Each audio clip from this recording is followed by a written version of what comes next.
Don't touch that desk.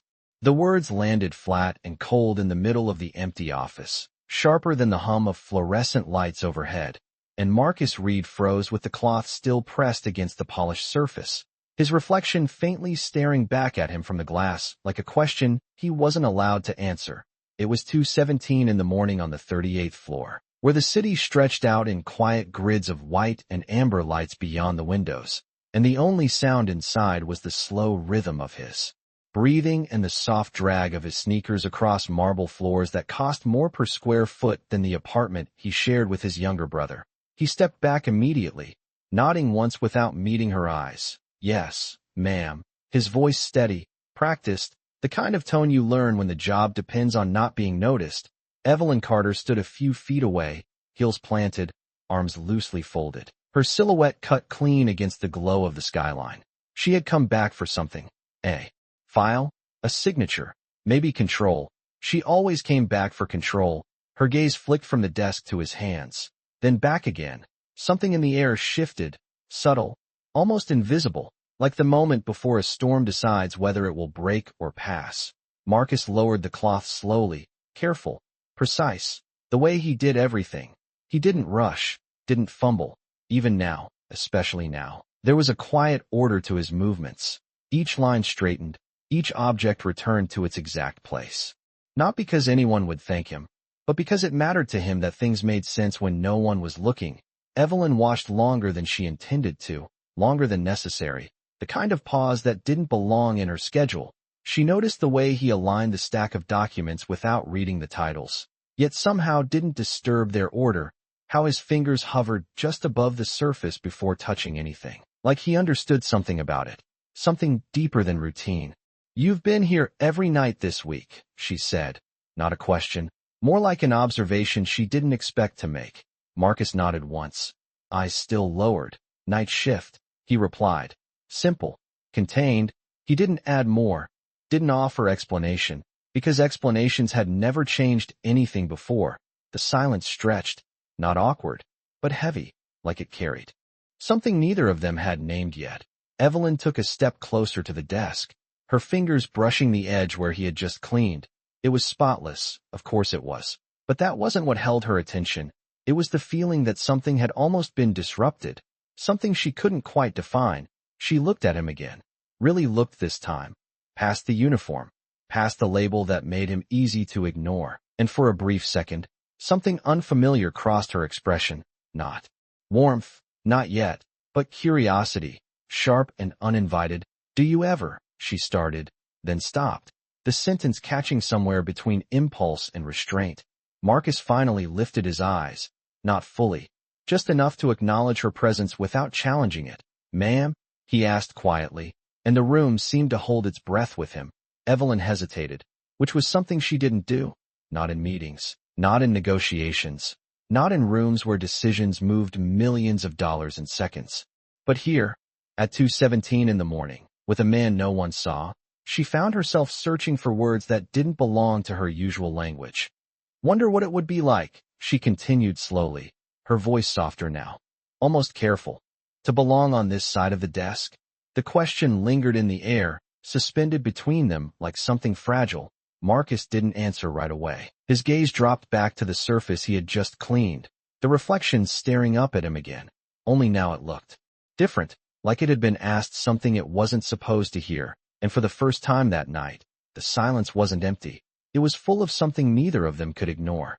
Marcus did not answer her question that night, not because he did not understand it, but because he had learned a long time ago that some questions were not meant for people like him to answer out loud. Instead, he gave a small nod, the kind that could mean anything or nothing at all, and stepped back into his routine as if the moment had never happened. The cloth moved in slow circles across the glass, steady, controlled, as though restoring order to something unseen. Evelyn watched him for another second, then two, before turning away, the soft click of her heels fading down the hallway until it was swallowed by the building's silence. But something about the way he had not rushed, not flinched, not apologized beyond what was required stayed with her longer than it should have. By the time the elevator doors closed behind her, Marcus was already back to work, resetting the room for people who would never know his name. He moved from desk to desk with quiet precision, aligning pins, straightening chairs, adjusting blinds so the morning light would fall evenly across the table at exactly 8 o'clock. It was not written in any job description, but he did it anyway, because to him, details were not small, they were everything. Hours passed like this, measured not by clocks but by tasks completed, until the city outside began to shift from deep blue to the faint gray of early morning.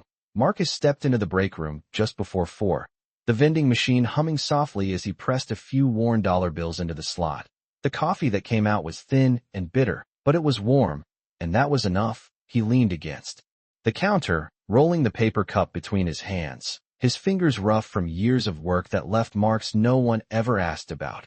On the small table near the window sat a stack of old business magazines someone had left behind.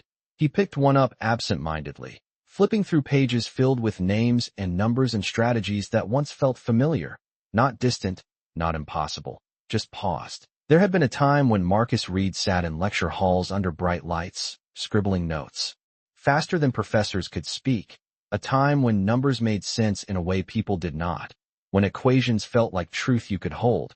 But that life had shifted quietly, not in one dramatic moment, but in a series of small decisions that led him here: night shifts, quiet floors, invisible work. He did not resent it, not in the way people might expect, because resentment required energy he could not afford to spend. Instead, he carried something steadier, a quiet discipline that showed in the way he moved, the way he listened, the way he saw things others overlooked, like the proposal draft he had noticed earlier that week, left open on a desk much like the one he had been told not to touch. He had not meant to read it, but the numbers had been wrong. Not obviously wrong, but enough to shift the entire projection if left uncorrected. He had stood there for a moment, weighing something no one else in the room would ever have to consider, then reached for a pen, not to claim anything, not to prove anything, just to fix what he knew was broken. He had written a single note in the margin, clear, concise, and left it there without a signature, because sometimes doing the right thing meant remaining unseen.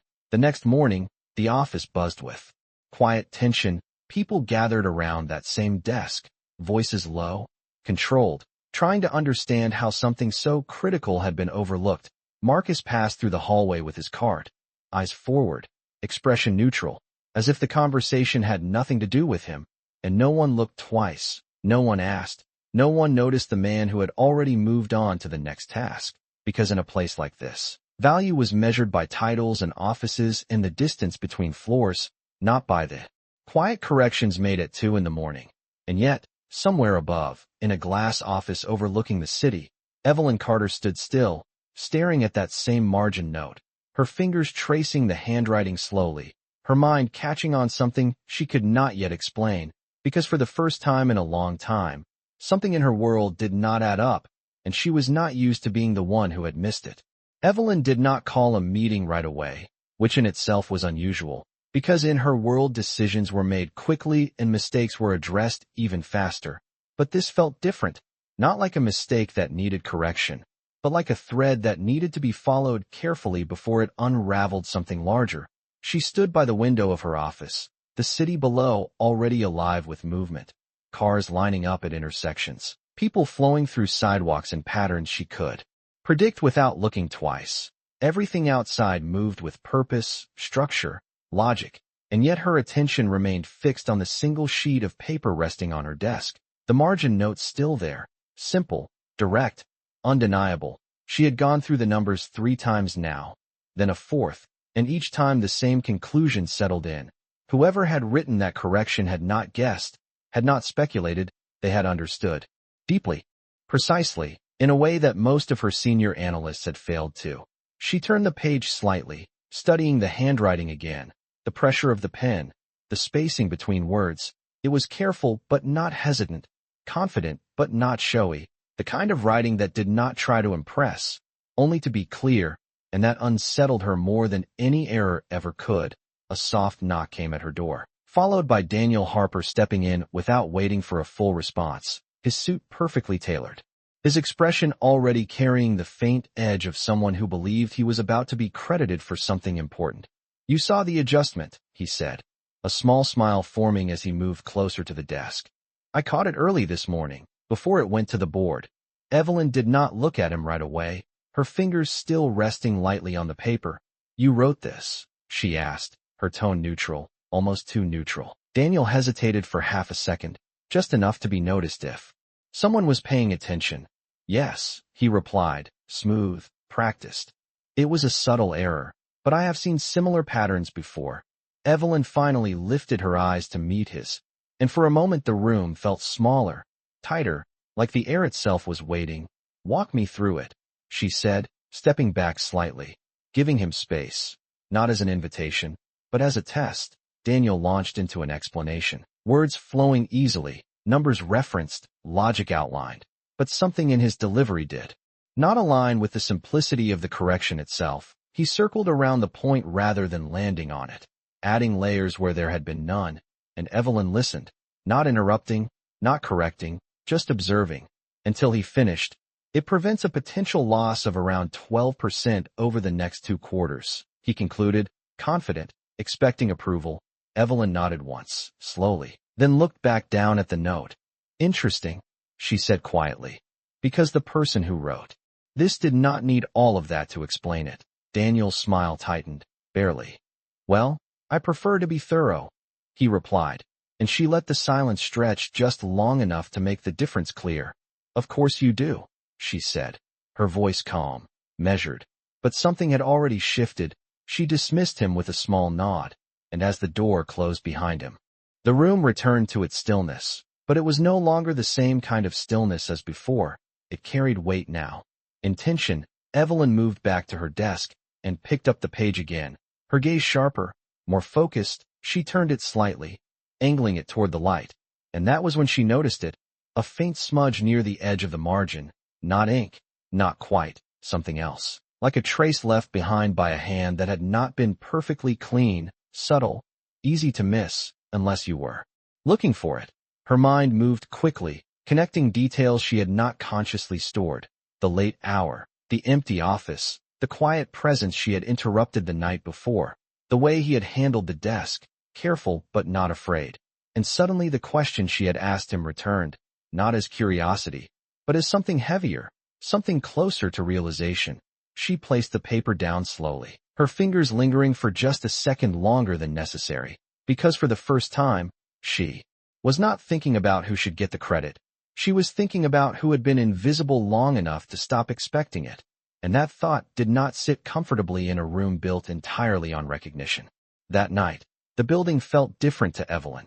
Even before she stepped out of the elevator onto the 38th floor, the air quieter than usual, the lights dimmed just enough to make reflections sharper against the glass walls. She paused for a moment in the hallway, listening, not for noise, but for presence, the faint rhythm of movement she had never paid attention to before, and there it was, soft, steady. The sound of a cart wheel rolling across marble, the low swish of fabric against polished surfaces. Marcus was already there, moving through the office with the same quiet precision as every night.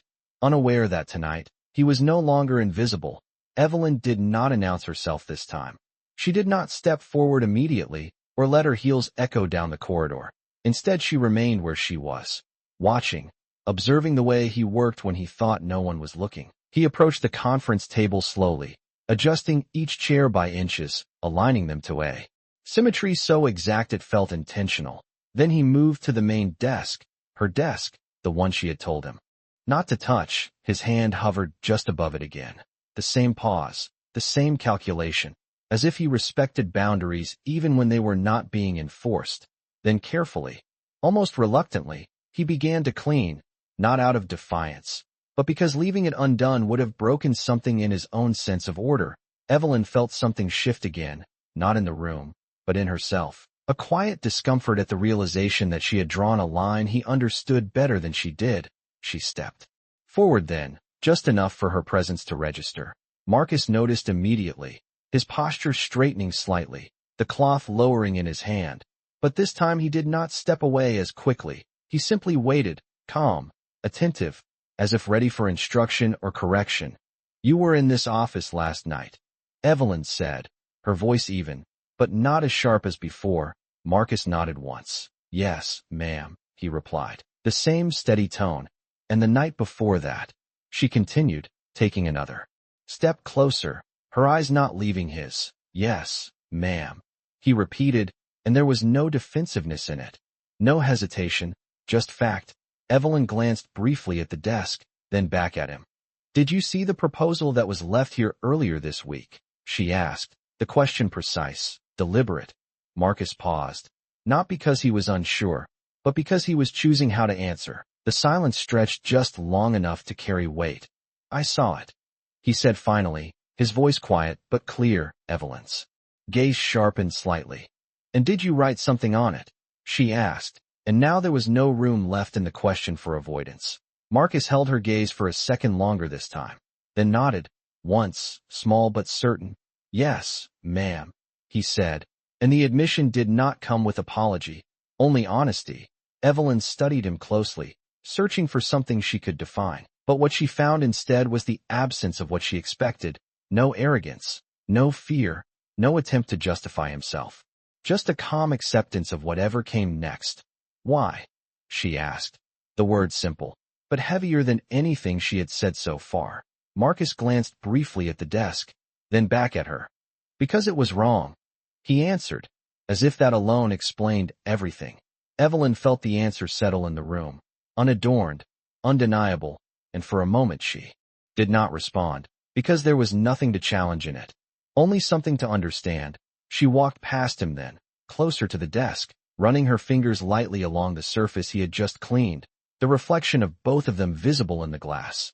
Two figures standing on opposite sides of something that suddenly felt thinner than it had before. You did not sign it, she said after a moment. Not a question this time. Marcus shook his head slightly. No, ma'am, he replied, and there was something in that restraint, something deliberate, that Evelyn could not ignore. She turned back to him slowly, her expression no longer guarded in the same way. Do you always fix things you are not responsible for? She asked, and this time, there was a trace of something else in her voice, something closer to curiosity than authority. Marcus considered the question for a second, then answered simply, if I can. And the quiet certainty in his voice did not demand recognition, but it made ignoring him feel impossible. And for the first time since she had walked into that office, Evelyn did not see a janitor standing in front of her. She saw a gap in her own understanding, one she had not realized existed until now. The silence that followed did not feel empty. It felt measured, as if something had been placed carefully between them and neither of them was ready to move it yet. Evelyn held his answer in her mind longer than she expected, not because it was complicated, but because it was not, and that simplicity unsettled her more than any elaborate explanation could have. She turned slightly, glancing at the glass wall where the city lights stretched endlessly into the distance, reflections layering over each other until it was difficult to tell where the room ended and the outside world began.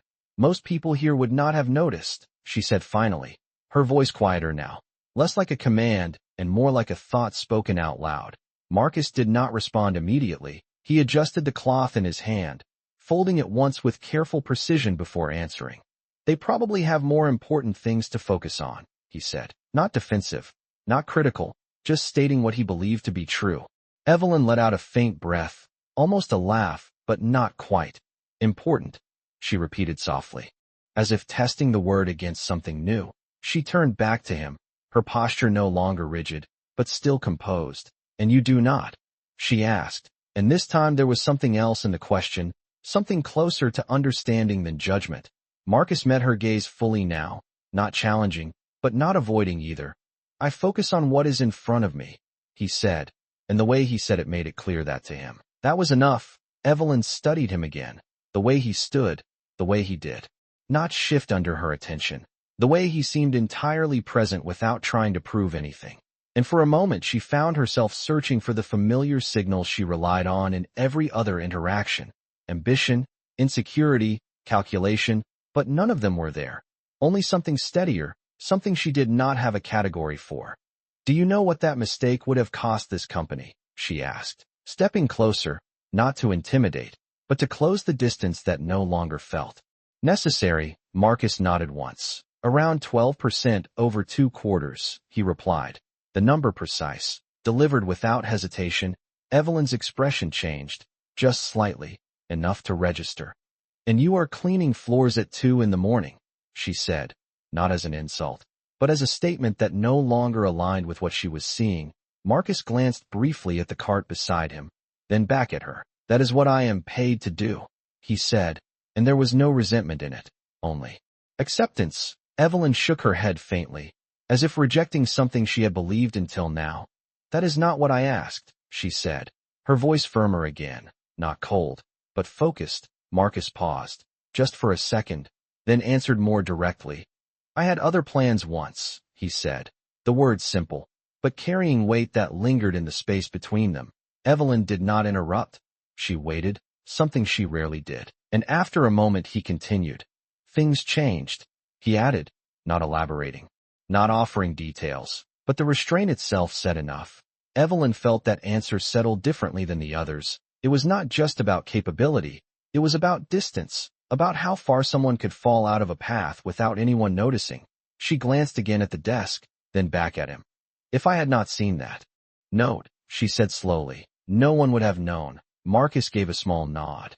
"That is usually how it works," he replied, and there was no bitterness in it, only familiarity. Evelyn took a step back then, creating space not out of authority, but because she needed it to think. The room felt different now, not just quieter, but clearer, as if something had been revealed that could not be unseen. She looked at him one more time, longer this time, not as a superior evaluating an employee, but as someone reconsidering what she thought she understood about value, about visibility, about who belonged where. And for the first time, the question she had asked him the night before returned to her, not as something directed at him, but as something she now had to answer herself. Because standing there, in a room she controlled completely, she realized she might have been the one who did not fully belong to the truth unfolding in front of her. The rain started sometime after midnight, soft at first, barely noticeable against the glass, then steady enough to blur the city lights into long streaks of gold and white. Evelyn remained by the window long after their conversation had ended, her reflection faint in the glass, layered over the shifting skyline like a version of herself she no longer fully recognized. Behind her, Marcus moved quietly through the office, not rushing, not slowing, just continuing, the same rhythm, the same precision, as if nothing had changed, and yet everything had. The sound of the cloth against the desk, the subtle click of a chair leg aligning with the floor, even the faint squeak of the cart will seemed louder now, not because they were, but because she was finally hearing them, truly hearing them. She rested her hand lightly against the cool surface of the glass, feeling the faint vibration of rain tapping from the other side. And for the first time in a long time, she did not think about schedules or projections or outcomes. She thought about presence, about what it meant to be in a room and not be seen, about how many times she had walked past people without ever noticing the details that now felt impossible to ignore. Marcus stepped into the hallway for a moment, returning with a fresh cloth, the faint scent of cleaning solution trailing. Behind him, clean, sharp, real, he passed by her without interrupting the silence. But he did not rush past either. He acknowledged her presence with the smallest shift of posture, a quiet awareness that did not demand anything in return. Evelyn turned slightly, watching him as he moved back toward the desk, the one she had once told him not to touch. And now the memory of that moment felt distant, almost misplaced, like it belonged to someone else, someone who had been certain of boundaries she no longer believed in. The rain grew heavier, tapping a steady rhythm against the windows, and for a moment the entire floor felt suspended between two worlds, the controlled stillness inside and the fluid motion outside. Marcus paused briefly at the edge of the desk, not because he needed to, but because he always did. That small moment of stillness before action, as if he respected the space enough to acknowledge it. Then he continued, wiping the surface in slow, even strokes, restoring a kind of quiet order that no one would notice in the morning. Evelyn stepped closer, not to interrupt, but to be near the motion, near the intention behind it.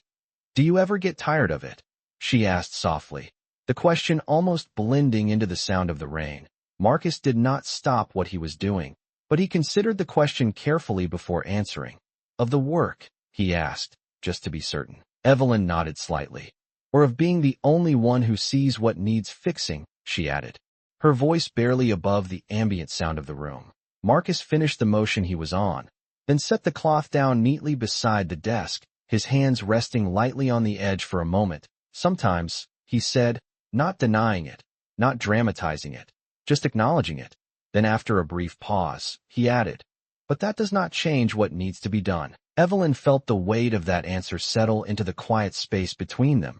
It was not about obligation, not about recognition, it was about something deeper, something internal that did not depend on who was watching. She looked at his hands, the faint lines, the texture shaped by years of work, and then back at the reflection in the glass, her own hand smooth, untouched by anything except decisions, and for the first time, the difference did not feel like status, it felt like distance. The rain continued, steady, unrelenting, and the office remained still, but within that stillness, something had shifted into place, something neither of them spoke about, but both of them understood, not as a conclusion, but as the beginning of something neither of them had expected to find in a room like this. The next morning arrived without ceremony, but the shift in the room was already there before anyone spoke it out loud. The conference floor filled slowly with the usual rhythm of polished shoes, quiet greetings, the low murmur of conversations that carried confidence more than curiosity. Sunlight stretched across the glass walls in clean, deliberate lines, illuminating the same desk, the same documents, the same space that had held a quiet truth just hours before. Evelyn stood at the head of the table, composed as always, her presence anchoring the room. But her attention was sharper now, not scanning for performance, but for alignment.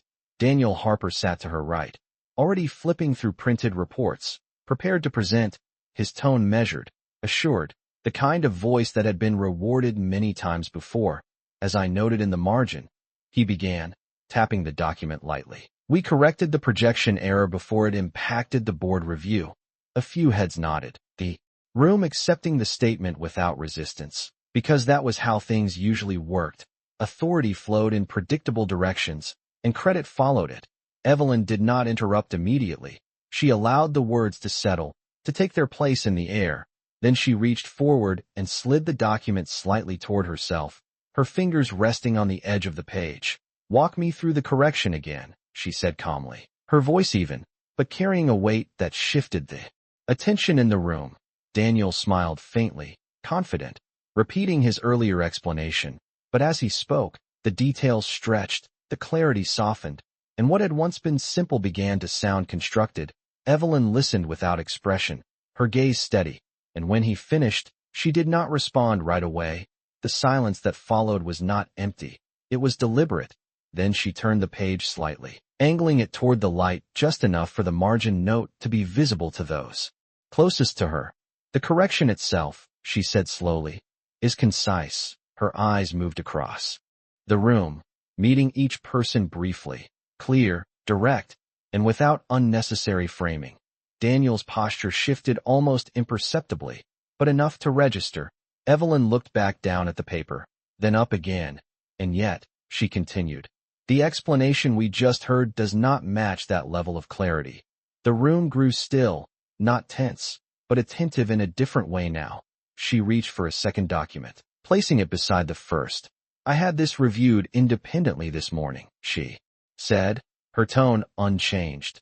The conclusion was the same, but the reasoning matched the original note, not the explanation we just heard.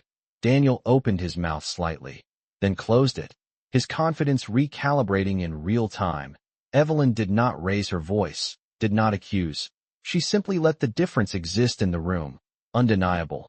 So I will ask again, she said, her gaze returning to him. Who wrote the original correction? The question landed without force, but with precision, and this time, there was no easy path around it. Daniel hesitated, longer now, the pause stretching just enough for the room to feel it. I identified the issue, he said carefully, but the certainty was no longer there. Evelyn held his gaze for a moment, then shifted her attention slightly, not to him, but beyond him, toward the glass wall that overlooked the hallway, where, just for a second, a figure passed by with a cart, quiet, unnoticed by everyone except her. Marcus Reed moved through the corridor as he always did, steady, focused, the rhythm unchanged. Evelyn looked back at the table, then down at the note again, her fingers tracing the edge once. "No," she said softly, not harsh, not dismissive, just certain. "You did not." The room remained silent, not because it was told to be, but because something had shifted that no one could quite name yet, and for the first time, the truth did not need to be raised. It simply needed to be seen. No one spoke after that. Not immediately, because the kind of silence that settled into the room was not the kind people rushed to fill. It was the kind that asked for honesty without raising its voice. Daniel shifted in his seat. The faint confidence he had carried into the meeting now replaced with something less certain, something searching for footing that was no longer there. Evelyn did not press him further. She did not need to. The absence of a clear answer had already done what confrontation would not. She gathered the documents slowly, aligning them with the same precision she had watched the night before. But this time the gesture carried a different meaning, not control, but recognition. She looked around the table, her gaze steady, not accusing anyone, but no longer allowing assumptions to remain unchallenged. "We will correct the record," she said simply, her tone calm, final, and without room for interpretation. No one objected, not because they agreed, but because something in her voice made disagreement irrelevant. The meeting moved on, but it did not return to what it had been. The rhythm was different now, less certain, more aware, as if the room itself had been reminded that it did not see everything as clearly as it believed. When it ended, chairs slid back softly, papers gathered. Quiet conversations resumed in lower tones than before, but Evelyn did not linger. She stepped out of the room without looking back, her pace measured, her direction clear. The hallway outside was brighter now, filled with movement, voices, footsteps that carried urgency. But she moved through it without slowing, her attention fixed on something beyond the usual flow of the day. She passed offices, glass walls, people who nodded respectfully as she walked by. But she did not stop until she reached the far end of the corridor, where the noise softened and the presence of the building changed. The service hallway was narrower, less polished, the lighting more practical than aesthetic, but it was clean, organized, intentional in its own way. And at the center of it, Marcus Reed stood beside his cart, replacing a bottle, his movements the same as they had always been, steady, deliberate, unaffected by what had just unfolded upstairs. He noticed her immediately. Of course he did. But he did not react with surprise, only with awareness, straightening slightly, setting the bottle down before meeting her gaze. "Ma'am," he said, the word familiar, but the tone carried something different now. Not distance, but acknowledgement. Evelyn stopped a few feet from him, closer than before, the space between them no longer defined by roles, but by something less visible and more difficult to name. For a moment she did not speak, not because she did not know what to say, but because she was choosing how to say it without undoing what had already shifted. "The correction in the proposal," she began, her voice even, but quieter than it had ever been in that building. "It was yours." Marcus did not look away, did not downplay it, did not claim more than what was true. He simply nodded once. "Yes, ma'am," he said, and there was no hesitation in it, only clarity. Evelyn let out a small breath, not relief, but something close to it, as if a question had finally found its answer. "It prevented a significant loss," she continued, not to inform him, but to acknowledge the weight of what he had done. Marcus glanced briefly down the hallway, then back at her.